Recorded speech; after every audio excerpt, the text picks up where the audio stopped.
بالله من الشيطان الرجيم بسم الله الرحمن الرحيم الحمد لله والصلاة والسلام على رسول الله صلى الله عليه وسلم وعلى آله وصحبه أجمعين أما بعد فنادت أعوذ بالله من الشيطان الرجيم فنادته پس صدا کرد او را یا ندا کرد او را کی را؟ یعنی زکریا علیه السلام الملائکه ملائکه و هو قائم در حالی که زکریا علیه السلام استاده بود یصلی فی المحراب وقت نماز میخوان در امو مسجد ان الله بر چی ندا آمد؟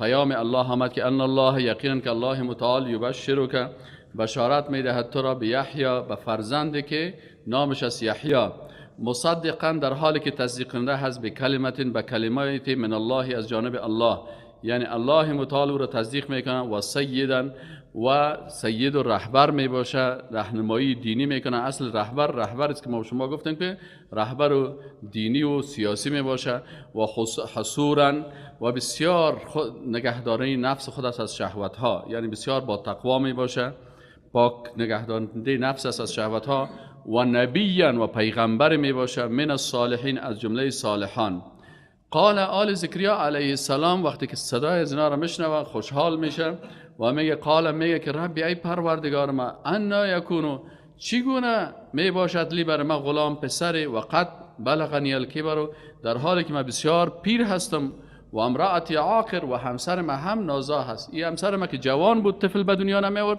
حالا خب بیخی و هم پیر شده دیگه من هم بسیار پیر هستم که به حساب چیز نیستم یعنی علما میگن مفسرین که دو حالت دارن سوال زکریا علیه السلام اول سوالشی بود که زکریا علیه السلام پرسان کرد که آیا حالت ما تغییر میکنه من پس دوباره جوان میشم و خانم پس دوباره جوان میشه و یا ای که سوال کرد که یا الله متعال ما خود در عالم اسباب زندگی میکنیم در عالم اسباب که است که حالا خو این چیزا امکان ناپذیر است که اگر انسان در عالم اسباب می باشه مرد پیر و خانم نازا از این اولادی به دنیا نمی قال گفت کذالک اینمی قسم الله متعال یفعل الله متعال اینمی قسم الله متعال چی میکنه یفعل ما یشاء هر چیزی که بخواه این قدرت الله هست الله میخواد که نمیشه قدرت خدا براتون نشان بده یعنی الله متعال مسبب الاسباب هم است اسباب هم الله خلق کرده خالق اسباب هم است و الله متعال اذا اراد شیئا ان یقول له کن فیکون باز وقتی که الله یک چیز را خلق میکنه نیازی نداره به اینکه مادرش چه قسم باشه یا پدرش باشه این کار الله هست قال گفت زکریا علیه السلام ربی ای پروردگار من اجعل لی آیه برای من یک علامت یا نشانه را بده که من خوشحال شوم و بفهم که چه وقت به خیری کار میشه قال الله متعال بهش گفت که آیاتو که علامت تو الله تکلم الناس ای که سخن نمیگی یا سخن گفته نمیتونی الناس به امرای مردم ثلاثه ایام وقتی که 3 روز سخن گفته نتونستی بر مردم الا رمز مگر به اشاره واذکر ربک لکن در امی وقت هم که خوش بودی و خوشحال بودی و فرزند داشتن بود باز یاد کن پروردگارت کثیرا بسیار زیاد و سبح و تسبیح بگو الله متعال به یگانگی یعنی از عیبها الله متعال منزه ایمان داشته باش و سبح و تسبیح بگو بالعشی در وقت عشا خفتن و الابکار و در وقت صبح یعنی هر وقتی که بود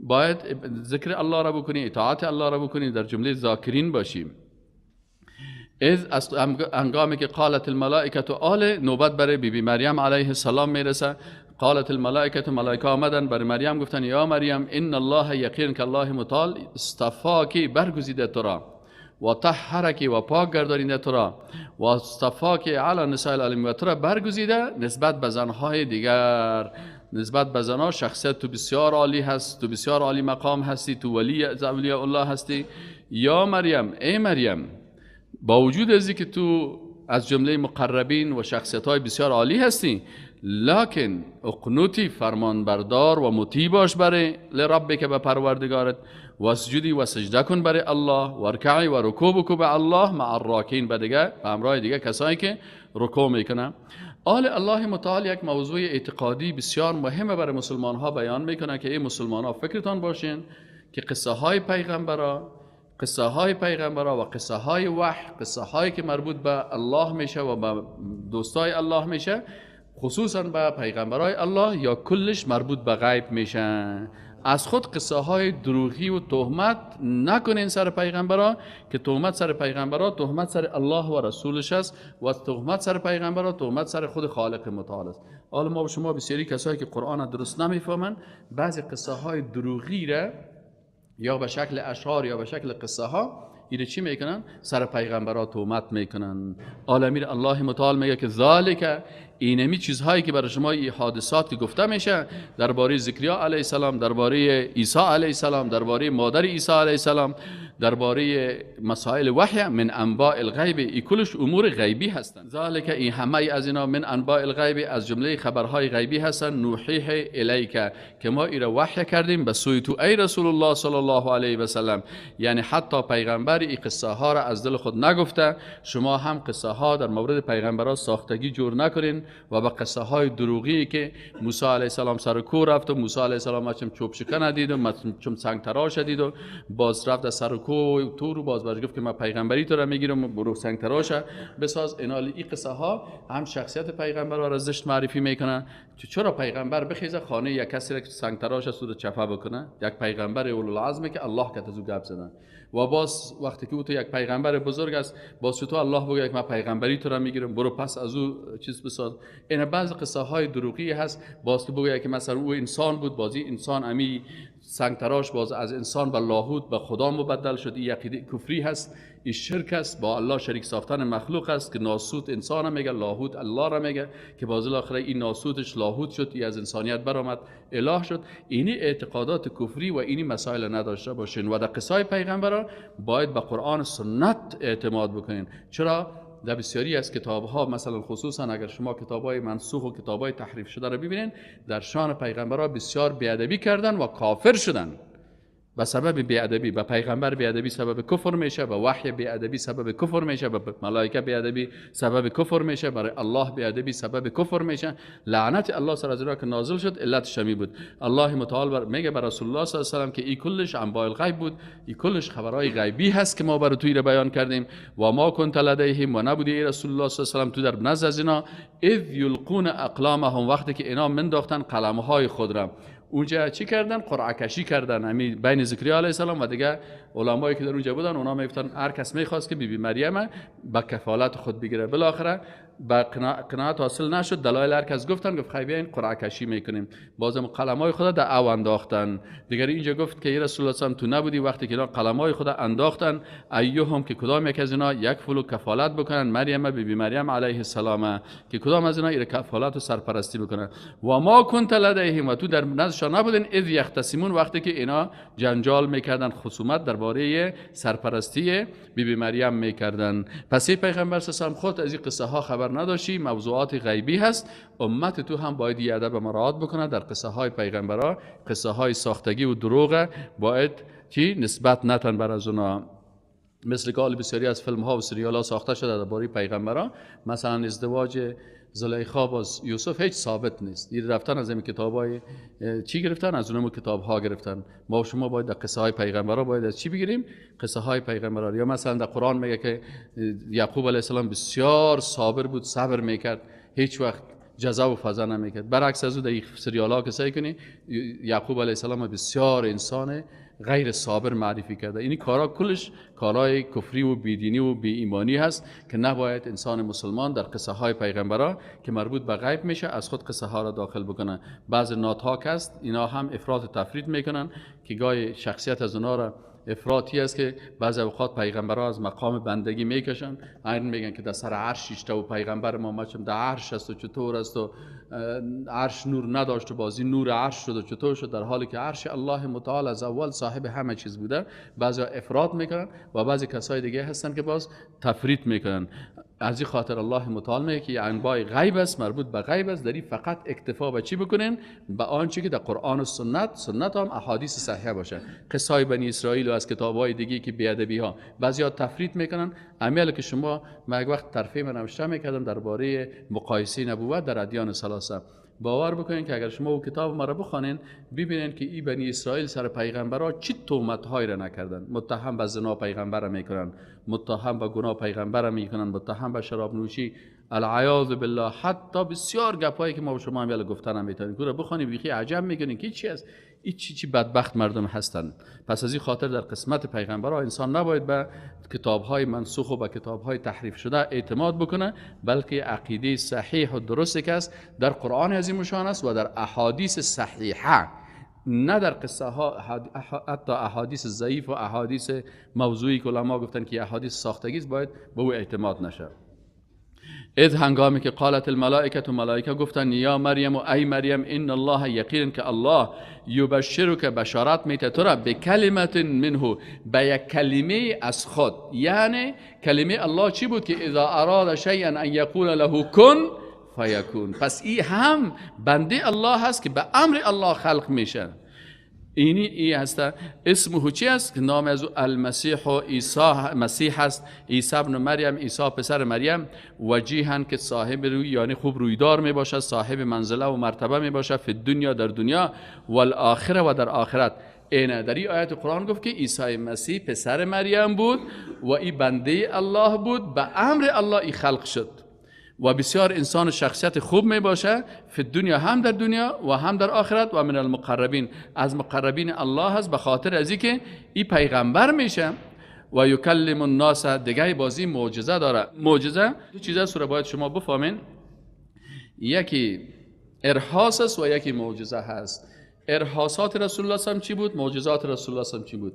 بر رسول الله صلی الله علیه و آن چیزی که قبل از نبوت، یعنی رسول الله صلی در 40 سالگی به پیغمبری مبعوث شد، امور خارق العاده که قبل از 40 سالگی از پیغمبر صلی الله علیه و سر زده، مثل که مثلا در وادی ولادت از او شما دیدین که مثلا بیبی حلیمه شیرش زیاد میشه، شیر مثلا گوسفند و شترش زیاد میشه، بعضی چیز او را ارهاس میگن. این چی میگن؟ ارهاس. الف ر هید چشمه الف صاد، این مقدمات وحی است، مقدماتش است. و معجزه بعد از نبوت است. آنچه که رسول الله بعد از 40 سالگی دیده او معجزه، آنچه که قبل از 40 سالگی از رسول الله دیده شده او چی است؟ او ارهاس است. پس از عیسی علیه السلام هم وقتی که قبل از نبوت چیزی دیده شده او ارهاس است و آنچه که بعد از نبوتش است او معجزه گفته میشه. این ارهاسات است. چرا طفل خود معصوم می باشه و او طفل چیز نمی باشه، سرش مثلا مکلف نمی باشه، پس آنچه که عیسی علیه السلام در کوچگی خود دیده این میشه که در ارهاساتش حساب بکنیم و میشه در معجزه هم حساب شه. والله اعلم. و یکلم الناس، و سخن میگفت امی عیسی علیه السلام با مردم فی المهد در گهواره. چرا؟ به خاطر از اینکه این علما و کسایی که علمای بنی اسرائیل بودن، مردمای بدبختی که بودن، بیبی مریم وقتی که طفلک پیشش دیدن اینا متهم ساختن به گناه و به کارهای زشت. پس خود عیسی علیه السلام با امی ارهاس خود یا با معجزه خود سخن زد و بر از اینا گفت که ما چی هستم؟ ما بنده الله هستم و مادرم یک زن پاک است. و یکلم، و سخن میگوید الناس با مردم فی المهد در گهواره و کهلا در بزرگسالی. یعنی سعی کنین اینی دلیل هم به این میشه که عیسی علیه السلام جوان مرده، یعنی عیسی علیه السلام تقریبا در سن 30 سالگی وفات کرده. کهل کهولت در سن چی میشه؟ در سنهای 50 سالگی و 60 سالگی میشه. از این خاطر عیسی علیه السلام باز پس به زمین میاد، عمرش تکمیل میشه، باز در اون وقت هم با مردم چی میگه؟ سخن میگه. و یکلم الناس، و سخن میگه امی عیسی علیه السلام فی المهد در گهواره، یعنی در طفولیت خود و کهلا و در بزرگسالی خود و من الصالحین و از جمله صالحان میباشه. قالت تعالی میگه گفت رب بی مریم علیه السلام گفت که ربی ای پروردگار من انا چگونه یکون لی ولدن، من چه قسم فرزند داشته باشم؟ ولد که است وقتی که در زبان عربی استعمال میشه و دختر و پسر اردوش استعمال میشه. گفت چگونه من ولد می داشته باشم، یعنی فرزند داشته می باشم، دختر یا پسر باشه. ولم یمسسنی بشر، در حالی که امرای من ازدواج نکرده، مرا مسح نکرده هیچ انسان. اولاد خو وقت انسان می داشته باشه، شوهر داشته باشه. قال گفت الله متعال کذالک، این چنین الله، یا گفت برش همون ملائکه که وحی را می آورد، کذالک الله، این چنین الله متعال یخلق و خلق میکند ما یشاء، آنچه را که خواسته باشه، هر چیزی که الله بخواد. پس از اینجا ثابت میشه که عیسی علیه السلام چی است؟ مخلوق است. چه کسی فرزند داشته باشم؟ گفت الله خلق میکنه. پس اینجا موضوع عقیدتی رو بر از اینا بیان میکنه که او وقت نجران اون بر بی مریم ملائکه گفت که الله متعال خلق میکنه. پس عیسی علیه السلام مخلوق الله هست. شما چرا بچه الله ساختین؟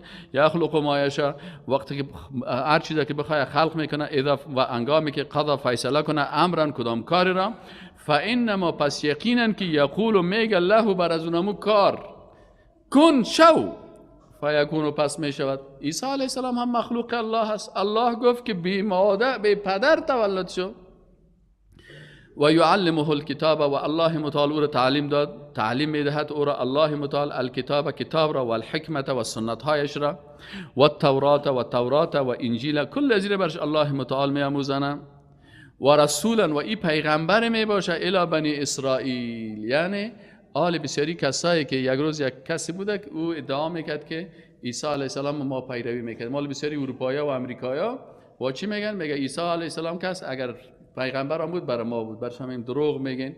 عیسی علیه السلام تنها رسول بود برای کی؟ برای بنی اسرائیل. و بنی اسرائیل تنها در کجا بودن؟ در منطقه فلسطین بودن، نه در اروپا بود نه در چین بود. و رسول برای ما و شما هم تنها چون رسول برای بنی اسرائیل بود ما من حیث یک رسول پیغمبر او را قبول داریم.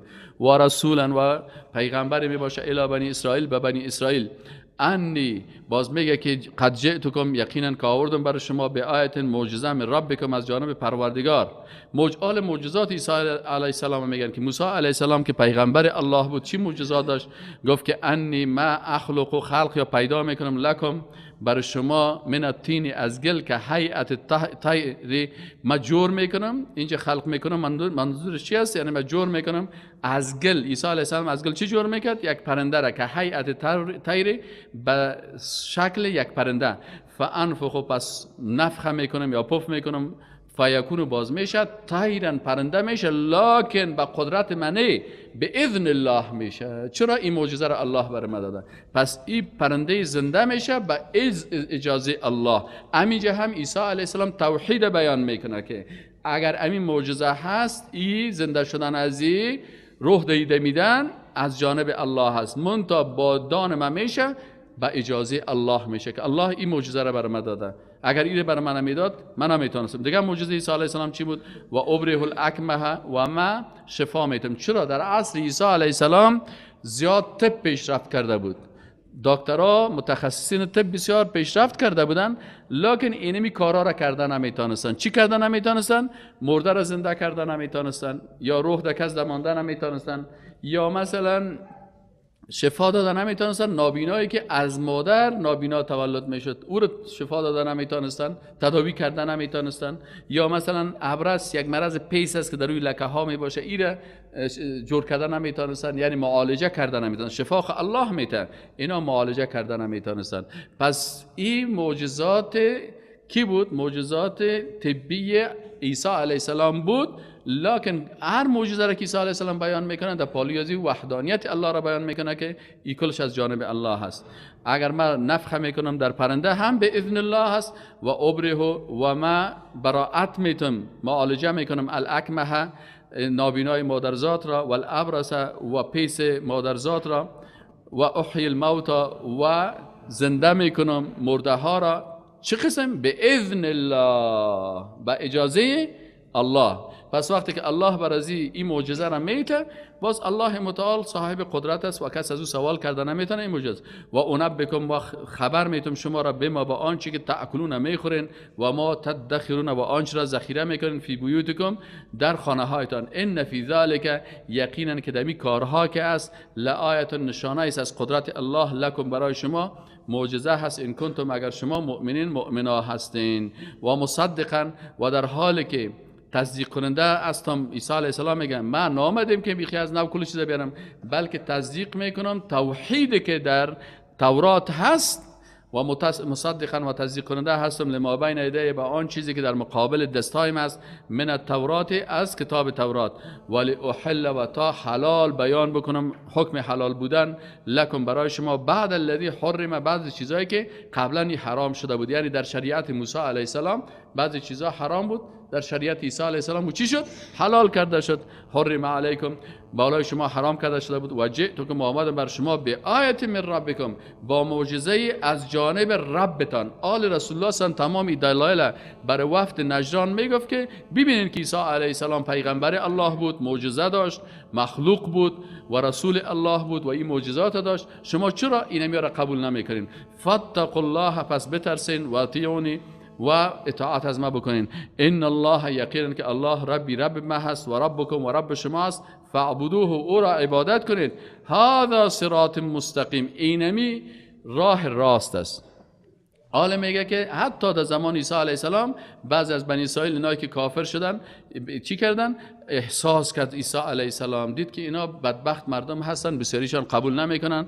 فلما پس هنگامی که احساس کرد عیسی علیه السلام منهم از ایشان کفر قال، گفت عیسی علیه السلام من انصاری الی الله، کی کمک کننده های حقیقی ما هستن، اصحاب حقیقی ما هستن به سوی الله؟ قال الحواریون، گفتن حواریون، صحابه عیسی علیه السلام حواریون نام داشتن. نحن، گفتن ما انصار الله، انصار الله هستیم، یعنی نصرت کنندگان الله هستیم. آمنا به، ایمان آوردیم بالله، به الله، واشهد و شاهد باش به انا، به یقین که ما صحابه عیسی علیه السلام مسلمان ها هستیم. اینه گفت امو کسایی که پیروای عیسی علیه السلام بودن، حواریون بودن، صحابش بودن، اونا مسلمان بودن. کی گفتن که ما نصرانی هستیم؟ این شما دروغ میگین. ربنا، گفت ای پروردگار ما، آمنا، ما ایمان آوردیم. این توسل به ذات الله کردن، توسل با ایمان خود کردن. گفتن ای پروردگار ما ایمان آوردیم. شما میرین توسل به مجسمه ساختگی عیسی مسیح میکنین، شما خود مشرک هستین. توسل به مخلوق میکنین، به مجسمه از مراجعه میکنین، در حالی که حواریون چی میکردن؟ گفتن توسل میکردن با ایمان خود و توسل کردن به نام الله. گفتن ربنا، ای پروردگار ما، آمنا، ما ایمان آوردیم، به ما، با آنچه که انزلت، نازل کردی، و تبعنا، و ما متابعت کردیم، الرسول. این توسل به متابعت پیغمبر میشن، نه به مجسمه پیغمبر میشن. متوجه هستین؟ یعنی که شما با مجسمه قبر پیغمبر توسل میکنین. توسل با اسماء و صفات الله بکنین، توسل با چی بکنین؟ توسل با ایمانتان بکنین و توسل با متابعتتان از پیغمبر بکنین که ما پیغمبر چی کردیم؟ متابعت کردیم. سه قسم توسل اینجا بیان میشه. و تبعنا الرسول، آل وقتی که سه چیز توسل کردی، آل دعایت میگه فاکتبنا مع الشاهدین، پس پروردگار ما را بنویس در جمله شاهدان، یعنی کسانی که مؤمنان حقیقی، مسلمان حقیقی هستند. و مکروا، و برنامه‌ریزی کردن همین مردم هایی که اینا مثلا بنی اسرائیل بودن که دروغگویی میکردن یا برنامه های دروغی را ساختن. مکر هم مثبت استعمال میشه، هم منفی استعمال میشه. مکر در اصل برنامه ریزی است. اگر در او برنامه ریزی گاهی منفی می باشه، گاهی مثبت می باشه. وقتی که به الله نسبت داده میشه، برنامه ریزی مثبت است. عقیده توحید امی است که چیز را به الله نسبت داده، الله که او به جلال و عظمت الله شایسته است، و او با برنامه های مثلا منفی که بنی اسرائیل داشتن، او کار از اونها هست. و مکر، و اینا برنامه ریزی کردن، لکن در برنامه ریزیشان خبث بود. و مکر الله، و الله متعال برنامه ریزی کرد که در برنامه ریزی الله قدرت و قوت و عظمت و جلال و پاکی الله در او موجود است. والله خیر الماکرین، و الله متعال بهترین برنامه ریزا هست، یعنی برنامه هایش بسیار قوی که با از جلال و عظمت الله شایسته هست. اذ قال، هنگامی که گفت الله متعال یا عیسی، ای عیسی علیه السلام. حال دیگه وقت انتقال عیسی علیه السلام است که عیسی علیه السلام به طرف آسمان برده میشه. الله متعال برش گفت که یا عیسی، ای عیسی علیه السلام، این یقینا که من متوفی که تو را وفات میتم، یعنی انتقال میتم، و رافعک، و تو را بلند میکنم، الی، به سوی خود، و مطهرک، و پاک میکنم تو را، من الذین کفروا، از این انسانهای کافر که میخواستن عیسی علیه السلام بکشن و به قتل برسانن. اونا بعضی پیغمبرها را کشتن، حتی عیسی علیه السلام قصد کردن که بکشن، لکن الله متعال گفت که عالمت را انتقال میتون به نزد خود. و جاعل الذین، و میگردانم کسانی را که اتبعوک، حقیقتا تو را پیروی میکنن، یعنی توحید میفهمن، رسالت تو را میفهمن، حقیقتا تو را پیروی میکنن. فوق الذین کفروا، بلند مرتبه تر از کسایی که کافر میشه. الی یوم القیامه، تا روز قیامت. ثم سپس الی، به سوی ما هست، مرجعکم، بازگشت همه شما. فاحکم، باز ما حکم میکنم بینکم، در میان شما، فیما، در آن چیزی که کنتم بودین، فیه، شما در او تختلفون، اختلاف میکردین. حالا که شما اختلاف میکردین در مورد عیسی علیه السلام و شما عیسی علیه السلام از مقام بندگی میکشین و این شریک میکنین با الله و شما در توحیدتان خرابی میکنین، باز الله در روز قیامت امرای شما باز فیصله میکنه. باز آیات دیگه قرآن میگه الله متعال عیسی علیه السلام استاد میکنه در مقابل کل مخلوقات، باز برشان میگه ای عیسی پسر مریم، آیا توی گپا رو بر ازنا گفته بودی؟ عیسی علیه السلام باز میگه که کلش پیروای من نیست، دروغگوی هستن. این کسایی که مجسمه پرست هستن، قبر پرست هستن، قبرهای پیغمبران رو پرستش میکنن یا مجسمه های پیغمبر رو پرستش میکنن یا از پیروای ما نیستن. فاما الذين كفروا، پس اما کسانی که کفروا، کافر شدن، فاعذبهم، الله متعال میگه باز ما اینا را عذاب میتم. چرا؟ رسول الله صلی الله علیه و هم در حدیث میگه که لعن الله الیهود و النصارى، الله متعال لعنت کرد بر یهود و نصارا. چرا؟ اتخذوا قبور انبیائهم مساجد، اونا قبرهای پیغمبرای خود سجدگاه ساختن. کلام قبر ساخته بودن به عوضی که به الله سجده کنن، به قبرهای پیغمبرها سجده میکردن. اینا مورد لعن و لعنت الله قرار گرفتن. الله متعال میگه اینی کسایی که مجسمه های پیغمبرها رو ساختن یا به اونا سجده میکنن یا به قبرهایش سجده میکنن. فاما الذين كفروا، اینی کافران، فاعذبهم عذابا شدیدا، الله متعال میگه باز ما اونا را عذاب میتم، عذاب بسیار شدید، فی دنیا، هم در دنیا، و الاخرت، و هم در آخرت. و ما لهم من ناصرین، و نیز بر از اینا هیچ کمک کننده. و اما الذین، و اما کسانی که آمنو، ایمان حقیقی آوردن، یقین حقیقی داشتن که الله یگانه هست و عیسی پسر مریم که است ای بنده الله است و رسول الله است. و عمل الصالحات، باز اعمال صالحه هم کردن. و اعمال صالحه و ایمان حقیقی چون چی بود که باز از که دیگه کتاب آمد، بعد از انجیل کتاب آمد، قرآن هم ایمان آوردن و باز بر رسول الله هم که دیگه پیغمبر بود به ایمان هم آوردن و اعمال صالحه کردن. فیوفیهم، باز الله متعال کامل میدهد برایشان اجورهم، اجرایشان. والله لا يحب الظالمین، الله انسانهای ظالمه که ظالم کدام مردمایی هستند که حق میپوشانن. ذالک، الله متعال میگه اینمی که از نتلوه تلاوت میکنیم تو را علیک بالای تو، من الآیات، از آیات، و ذکر الحکیم، و از ذکر با حکمت که قرآن عظیمشان است. الله متعال یک موضوع اعتقادی بسیار قوی را بر از اینا بیان میکنه و بر ما و شما هم بیان میکنه که درس بگیریم. ان مثل عیسی، میگه ان یقینا که مثال عیسی علیه السلام عند الله، به نزد الله. اینا باز ادعا میکنن خب اگر این خدا نباشه خی پدر از کی هست؟ چطور بدون پدر پیدا شدن؟ الله متعال جوابشون گفت خی آدم علیه السلام خب بی پدر و مادر پیدا شده، خی وام خدا شد و معبود شد. یعنی دلیلتان، منطقتان غلط است. گفت ان مثل عیسی، گفت مثال عیسی علیه السلام عند الله، به نزد الله، که مثل آدم، مثل آدم است. آدم هم مخلوق بود، خلقه الله، آدم خلق کرد من تراب، از خاک. ثم قال له، باز برش گفت کن فیکون، باز برش گفت شو، ای شد. اینمی قسم که آدم علیه السلام الله به مادر و پدر خلق کرد، امر کرد که خلق شد، خاک از خاک جورش کرد. آل عیسی علیه السلام هم الله متعال بر مادرش گفت که در اینمی رحم مادرش خلق شد. پس آیا وقتی که کسی به مادر و به پدر آدم علیه السلام خلق شد و او را معبودتان میگیرین که عیسی علیه السلام میگیرین؟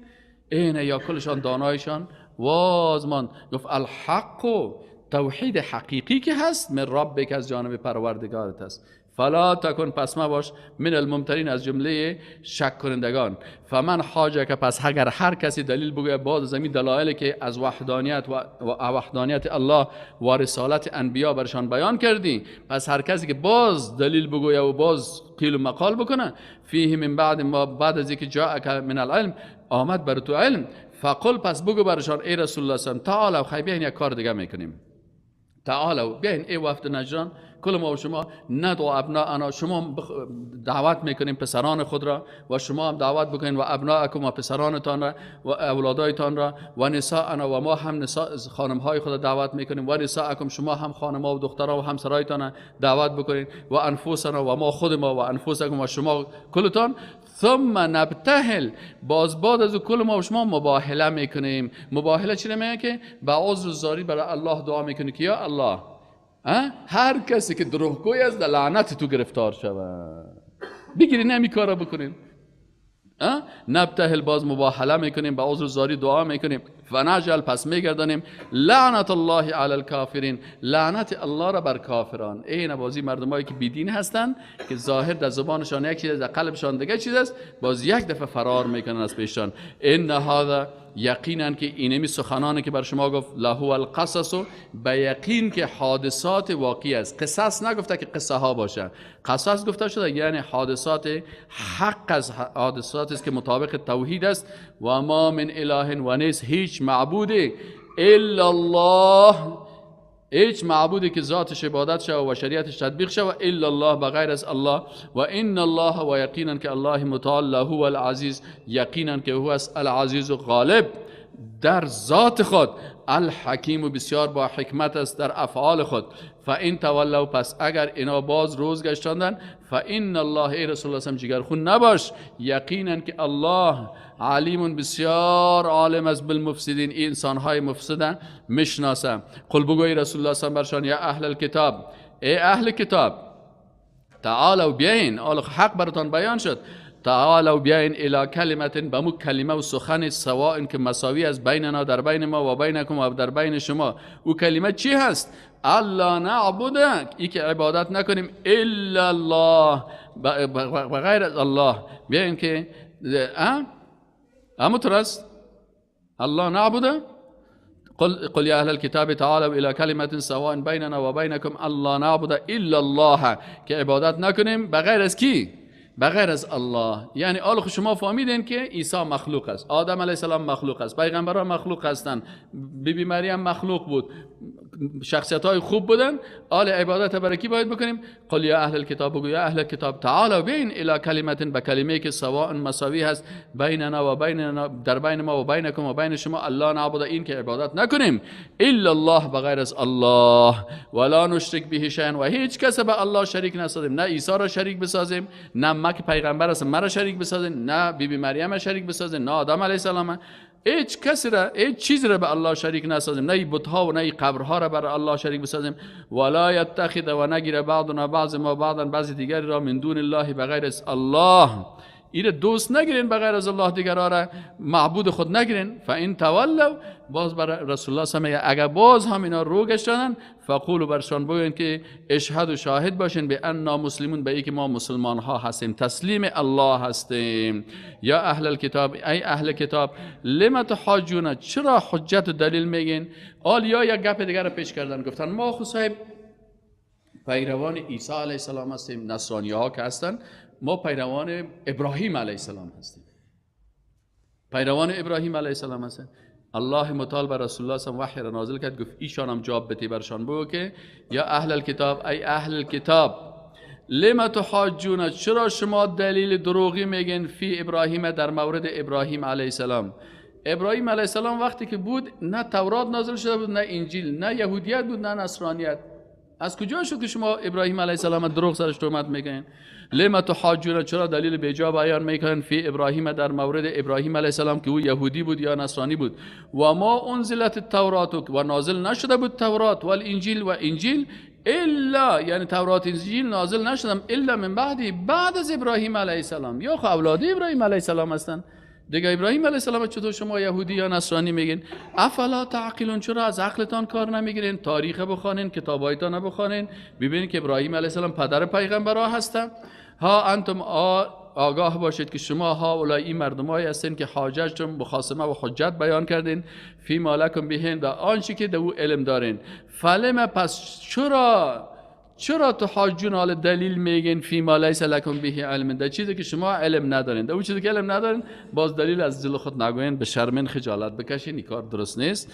والله یعلم، و الله متعال میفهمه، و انتم لا تعلمون، در حالی که شما نمیفهمین. الله متعال میگه ما کان ابراهیم، الله متعال شهادت میده که ابراهیم علیه السلام نبود، نه یهودی بود، ولا نصرانی هم و نه نصرانی بود، ولکن کان حنیفا مسلما، لکن یک مسلمان پاک بود.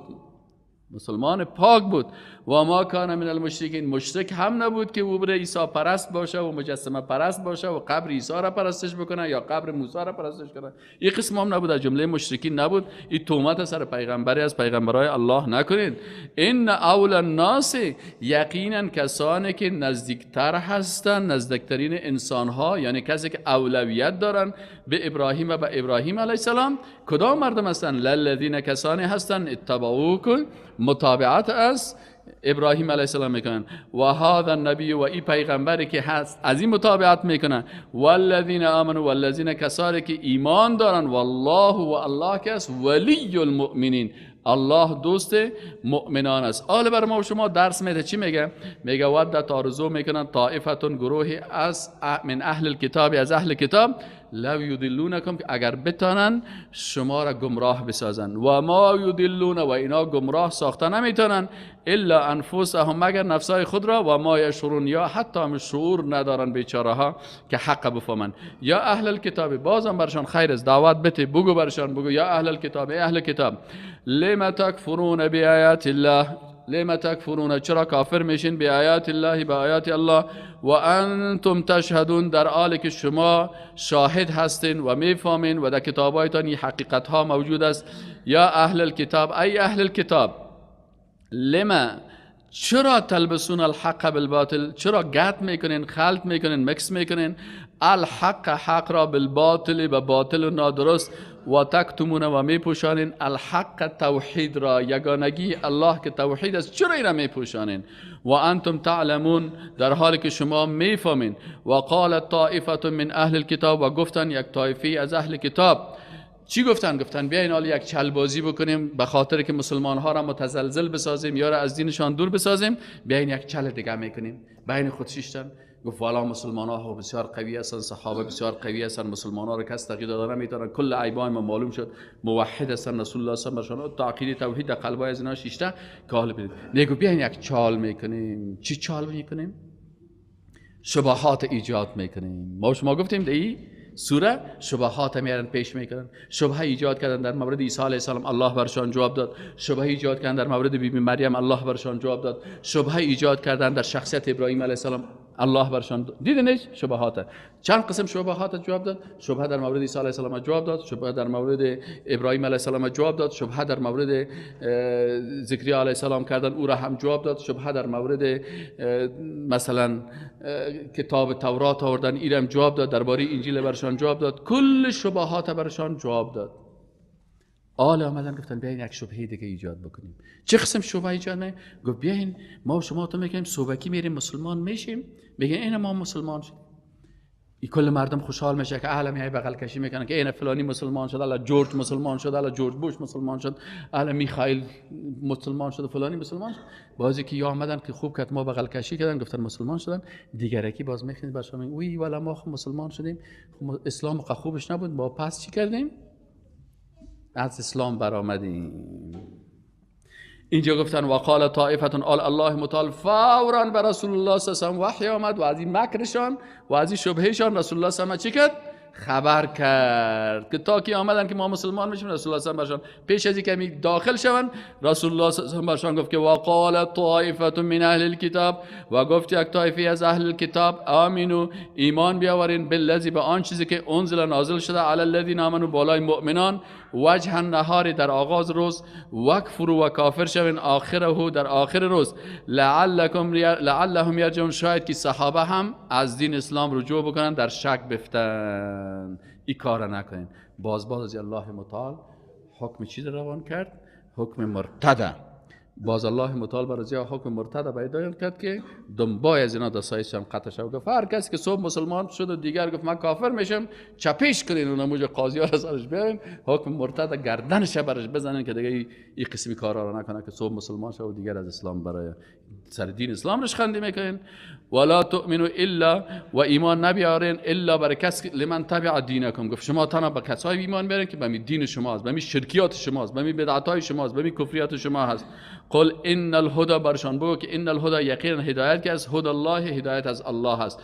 ان یؤتا احد ای که بدهد بر یکی از شما مثل ما اوتیتو مثل که بر شما داده شده، او یحاجیکم یا حجت بگه بر شما عند ربکم بر نزد پروردگارتان. قل بگو ان الفضل یقینا تمام فضیلت ها که از بید الله به دست الله است، یؤتیه میدهد آن را من یشاء بر هر کسی که بخواهد، والله واسع الله متعال بسیار واسع است در نعمتهایش در علمش، علیم بسیار عالم است. یختص برحمته من یشاء تخصیص میده بر رحمت خود الله متعال من هر کسی را که یشاء بخواهد، والله متعال ذو الفضل العظیم بسیار دارای فضیلت بزرگوار است.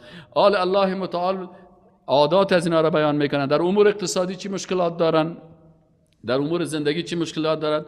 و من اهل الكتاب و بعضی از اهل کتاب من کسایی هستند ان تأمنه بقنطار اگر بر از او امانت بیتی یک قنطار یعنی یک خزانه یک کوتی از مال هم برش بیتی، مردمای خوب هم داره، یؤدیه الیک پس بر تو میته.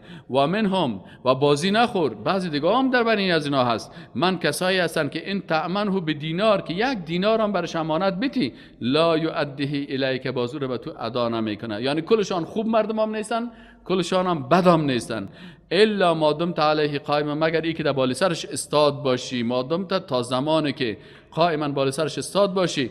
ذالک بانهم بخاطر چرا ای بنی اسرائیلی مشکلات دارن یهود و نصارا، میگه ذالک بانهم بخاطر که یا یک عقیده بسیار زشت داشتن. عقیده زشتشان چی بود؟ قالوا میگفتن لیس علینا نیز بالای ما فی الامیین در مورد انسانهای امی و ناخوان سبیل هیچ راه نیست. یعنی اگر مال مردمای امیین کی را میگفتن عرب ها چون کتاب نداشتن وارا میگفتن یا امی ها هستن، میگه اگر از امی را مالش خوردی دوزی بکنی سرقت بکنی هر چی بکنی هیچ پروا نداره. این بر خود خوب یک راه را جور کرده بودن، یک راه دوزی را بر خود جور کرده بودن. میگفتن در مورد امی ها یا عرب ها با هیچ مشکل نداره، هیچ حقوق سر ما نداره، گناه هم نداره. و یقولون علی الله الکذب الله متعال میگه که اینمی هم تهمت است بالای الله، با دروغ تهمت کردن کافر شدن مرتد شدن به خاطر تهمت خود به الله. الله میگه کل انسان ها کل بشریت یا چی دارن یا حق دارن. و یقولون علی الله الکذب دروغ و هم یعلمون در حالی که خوب میفهمن که ما سر الله تهمت کردیم. بله من هر کسی که اوفا وفا نماید به عهد الله به تعهدات الله و تقا و بترس از الله در حقوق دیگران، فان الله يحب المتقین یقینا که الله متعال متقیان را دوست دارد. ان الذين یقینا کسانی که یشترون میگیرن به عهد الله در مقابل عهد و پیمان الله در مقابل کلمه لا اله الا الله. ما شما گفتیم در لا اله الا الله سه تعهد است. بغیر از ذات الله کس دیگر عبادت نمیکنیم، بغیر از شریعت الله قانون کس دیگر تطبیق نمیکنیم، نمیپذیریم نه بالای خود نه بالای زیر دستای خود نه در وطن خود نه در مملکت خود نه در زمین الله تطبیق نمیکنیم و عبادت الله و اطاعت الله را به طریقه رسول الله صلی الله علیه و سلم میکنیم. هر پیرو پیغمبر این سه تعهد با خالق خود میکنن. الله متعال میگه ان الذين یقینا کسانی که یشترون میگیرن به عهد الله در مقابل الله عهد الله یا میفروشن. همین کلمه شراک است در زبان هم عربی هم به معنای بیع هست، خریدن هستن به معنای فروختن. میگه کسایی که میخرن یا میفروشن به عهد الله به عهد الله در مقابل همین تعهدات خود در مقابل چی میفروشن؟ و ایمانهم و قسمهای خدا میفروشن در مقابل چی؟ در مقابل ثمن قلیل، یعنی یک پول یک قدرت یک چوکی یک امکانات کم که مدتش بسیار کم است. اولئک همین مردم لا خلاق لهم نیست هیچ نصیبی برشان در آخرت یا از جنت و نعمتهای الله محروم میشه. کسایی که تعهدات خدا به خاطر مال به خاطر چوکی به خاطر منصب میفروشن. و دیگه جزایشان چی است؟ ولا یکلمهم الله و الله همراهشان سخن نمیگوید در روز قیامت. الله متعال بر بنده های خود مستقیما به بنده های خود سخن میگه. سبحان الله بزرگترین نعمت الله است و ای از این نعمت الله محروم بشن. ولا ينظر الیهم و الله متعال هیچ به طرفشان به رحمت نظر نمیکنه. میگه خبیثا را کاملا ددم روی از یا پرده میباشه. یا الله توبه. ولا ينظر الیهم یوم القیامت، و در روز قیامت الله متعال به طرف از یا نظر نمیکنه. ولا یزکیهم، و یار از گناهاشون پاکم نمیکنه. ولا هم عذاب علیم، هر قدر که عذاب ببینن هیچ گناهاش میگه تو نمو گناهی تو دائمی هست. ولا هم عذاب علیم، و بر از اینا هست عذاب بسیار دردناک. و این منهم، و بعضی از این مردم ها باز میگه لفریقا، گروهی هستن که یلون زبانهای خود توک توک میتن، یعنی میپیشند السنتهم زبانهای خود را بالکتاب، در کتاب زبانهای خود تو شورک میتن. لتحسبوه، تو فکر میکنی که این من الکتاب، از روی کتاب میخوانن. کتاب چیست؟ دروغ میگه، از دل خود گپا را ساخته میره، با زبان خود توک میته که تو فکر میکنی که چیست؟ ای از روی کتاب میخوان، از تورات میخوانن. و ما هو من الکتاب، الله متعال میگه متوجه باشین که وقتی کتاب وازم کرد، سون دانشام سیل کو، سون کتابشام سیل کو. چرا بسیاری وقتا چیزایی را میگن که در کتابشان اصلا وجود نداره. و یقولون، و میگن هو من عند الله، ای از جانب الله هست. و ما هو من عند الله، ای از جانب الله نیست. و یقولون علی الله الکذب، ای وفد نجران که آمدن یا برای الله دروغ ها را میگفتن پیش روی پیغمبر صلی الله علیه و آله و هم یعلمون، در حالی که میدانستند. ما کان لبشر، شایسته نیست برای یک بشر، ان یؤتیه الله، ای که الله متعال برش بته. چی را بته برش الله؟ الکتاب، کتاب را بته، و الحکم، و حکومت بته، و نبوت بته. ثم باز امی شخصی که الله بر از این نبوت داده و حکم داده، بازی بخیزه بگه للناس، بخیزین بر مردم بگه که کونو شبین عبادن، بنده های ما. عیسی علیه السلام هیچ وقتی کار نکرده، موسی علیه السلام هیچ وقتی کار نکرده. این تهمت از اینا هست که سر پیغمبرای الله میکنه. این وقتی که 60 نفر علما آمدن و در مقابل تو گپا را میزنن که این گپا عیسی علیه السلام گفته، میگه دروغ میگن، نه در کتابشان است و نه عیسی علیه السلام. چطور امکان داره که الله یک شخص خوبی را مثل عیسی علیه السلام من حیث پیغمبر خود بفرسته، باز پیغمبر الله بخیزه قسمی کفریات بگویا استغفر الله، ثم یقول، باز بگویا للناس، بر مردم، کون عباد لی، بر ما بنده شوین. نه نه نه نه، این دروغ است، این دروغه. هیچ وقت پیغمبران نمیگن. ولکن کونو، لکن پیغمبران چی میگفتن؟ میگفتن شوید، باشید ربانیین، بنده های واقعی الله، بنده های موحد الله باشین. بما کنتم تعلمون، به سبب ای که شما تعلمون، تعلیم میدادید، الکتاب، کتاب را. و بما کنتم، و به سبب از ای که شما تدرسون، درس میخوانید. ولا یأمرکم، و شما را امر نمیکند، ان تتخذوا، ای که شما بگیرین الملائکه، ملائکه را، و النبیین، یا پیغمبران را، اربابا، معبودان خود. نه نه نه، هیچ وقت این کار اونا نمیکنن که شما یا ملائکه را ربتان بگیرین، یا مثلا پیغمبرا را یأمرکم، آیا شما را امر میکنن بالکفر، با کفر؟ پیغمبر شما را با کفر امر میکنه؟ شما سر پیغمبرتان تهمت میکنید بعد اذ انتم مسلمون، بعد که شما مسلمان هستین؟ نه، این وقت نجان گفت که شما متاسفانه دروغ میگین، سر پیغمبرتون تهمت میکنین، اشتباه میکنین. هیچ وقت پیغمبری که از جانب الله آمده باشه، نه موسی علیه السلام، نه عیسی علیه السلام، نه ابراهیم علیه السلام، این کارا را هیچ وقت نمیکردن. و اذ، و هنگامی که اخذ الله، گرفت الله متعال، میثاق النبیین، میثاق و عهد و پیمان گرفته از پیغمبران. چه قسم پیغمبر از اونها بگیره؟ لما آتیتکم، وقتی که بر شما دادم، من کتاب، یک کتاب را، و حکمت و سنت را. ثم جاءکم، بعد از او بیا بر شما رسول، دیگه پیغمبری که مصدق، تصدیق کننده هست، لما معکم، با آن کتابایی که به نزد شماست. لتؤمنون به، انت میگه ما از پیغمبرها عهد گرفتیم که شما برای امتهایتان بفهمانید که وقتی پیغمبر الله بعد از ما میآید، کتاب را میاره، شما لتؤمنون به. اینجا 3 دفعه توکید است، لام توکید است، نون توکید ثقیل است، یعنی 3 دفعه حتما حتما حتما باید شما به این پیغمبر ایمان بیارین. ولا تنصرنه، و حتما حتما شما باید نصرت بکنین. این حقیقت خوینی است. قال اقررتم، رسول الله صلی الله علیه و آله گفت آیا اقرار کردید؟ و اخذ الله متعال بر پیغمبرها گفت، قال، گفت الله متعال بر عظیم پیغمبرها، اقررتم، آیا اقرار کردین به میگه که وقتی که بعد از شما پیغمبر بیاید شما به او ایمان میارین و او را نصرت میکنین و امتتان هم میفهمانین و امی عقیده شما هست؟ آیا اقرار کردین؟ و اخذتم علی ذلکم اسری، آیا این پیمان مرا گرفتین؟ و اخذتم ما گرفتیم علی ذلکم به میگه اسری پیمان مرا. قالو، میگه پیغمبرها گفتن که اقررنا، ما اقرار کردیم. قال، گفت الله متعال، فاشهدوا، پس شاهد باشید، و انا معکم من الشاهدین، و ما هم امرای شما از جمله شاهدان. الله شاهد است که الله متعال پیغمبران این تو گفته و پیغمبران صادق و راستگو هستند. فمن تولى، پس هر کسی که رو بگرداند بعد از ذالک فاولئک هم الفاسقون، پس اینا فاسق هستند. یعنی فاسق کی؟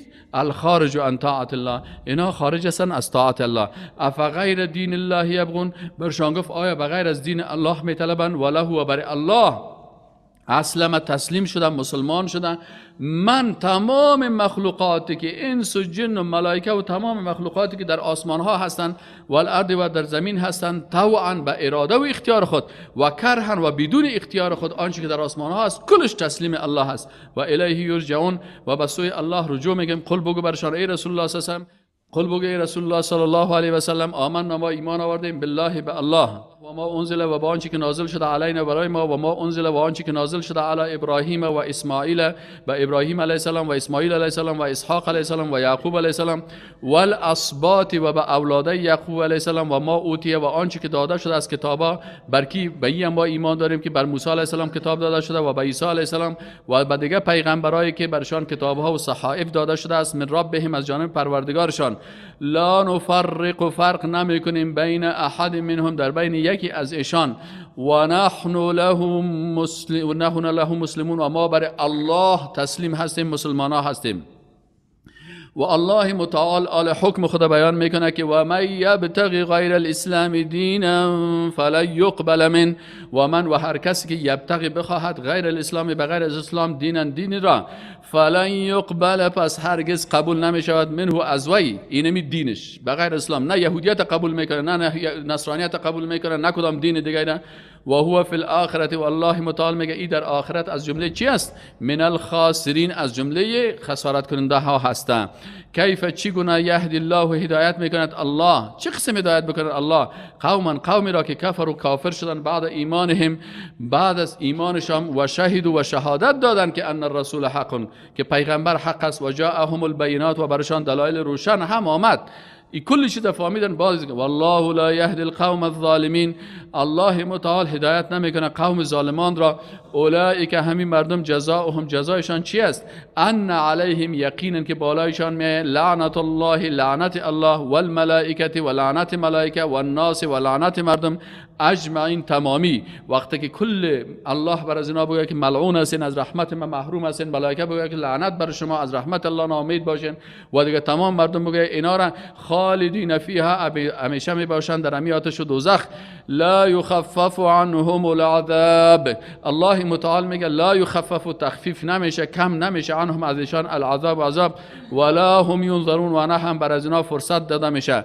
الا الذين، لكن فرصت است برای زنده ها. الا الذين، مگر فرصت است برای کی؟ برای کسایی که زنده هستند که تاب و توبه می نمودن، من بعد ذالک، بعد از این، و اصلح، تنها توبهشان کفایت میکنه. میگه نه، و اصلح، و اینا باید اصلاح بکنن و بخیزن پیش روی مردم، بگن که ما شما را در شرک مبتلا کردم، شما را در بدعت مبتلا کردم، شما را در کفر مبتلا کردم، حال شما اصلاح شوین، عقیده صحیح توحید باید بر از اینا، توبهشان به این شرط قبول میشه. و اصلاحو، که اصلاحات برن، هم خود اصلاح کنن، توبه بکنن، و هم دیگرا را بفهمن. فان الله غفور رحیم، پس الله متعال باز بخشاینده و مهربان است. ان الذين، یقینا کسانی که کفر و کافر شدن بعد ایمان، پس از ایمانشان، ثم ازدادوا کفرا، باز زیادت کردن کفر، لن تقبل، ارگز قبول نمیشه توبتهم، توبهشان. و اولئک هم الضالون، اینی مردم باز گمراه های حقیقی هستند.